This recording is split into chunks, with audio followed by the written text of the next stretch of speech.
What do I envisage to do with respect to the Media Council?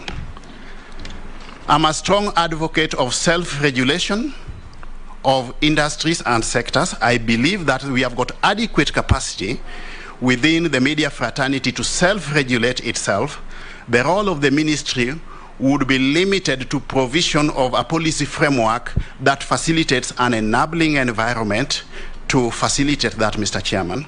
I would rather the media fraternity regulates itself while we create that enabling environment. But if I'm successful and I assume office, I'll of course initiate constant, regular consultations with stakeholders in that industry so that we discern emerging issues from time to time that perhaps as a ministry we will then have to respond to or align our operations to, just to look at what is emerging based on those consultations, and then we will deal with it. The issue of government advertising agency and whether or not it is curtailing the freedoms of the media. Now, I believe the intention of the government or introducing the government in advertising agency to regulate or to administer advertisement of public sector entities, more so the ministries, was well-intentioned. In my understanding, the intention was to ensure optimal utilization of budgetary provisions for advertisement. This again is an issue we can look at, and depending on whatever feedback we get from the stakeholders, I believe in a participatory approach to leadership, Mr. Chairman, then we can re-engineer everything in that space at that point in time, based on matters arising therefrom or incidental thereto, Mr. Chairman. On the issue of computer misuse and cybercrime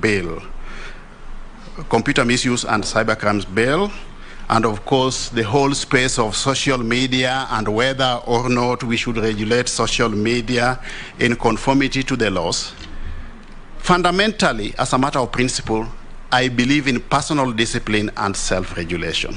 That is the starting point. As a matter of courtesy, we know we have got the national values which all of us are incumbent to align to.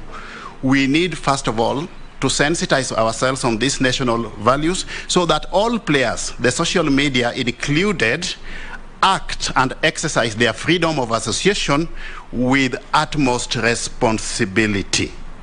I would, however, as much as we have got the laws and regulations, not a strong proponent of curtailing media freedom.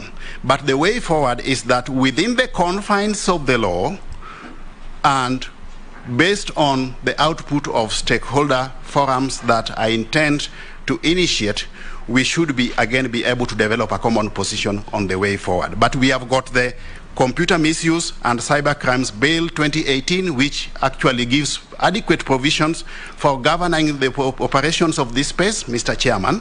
Subsequent amendments have also been made to propose to this bill through the Computer Misuse and Cybercrimes Amendment Bill 2021. So I believe from a legal, regulatory, and policy perspective, we have got all that we require to ensure that this space is adequately regulated, but fundamentally without curtailing the freedoms of expression as espoused in the dictates of our constitutional dispensation, Mr. Chairman. Thank you. I'll take Owen Bayer, I'll take Mary Masse, I'll take Raso, I'll take Mule and Naisula. Yeah? You want to go the most? Okay, Owen. All right. Let's step down. Okay. Give to the Honorable Dawood and Raso. They want to go to the most. You want to ask questions and wait for answers, or then it will make no difference?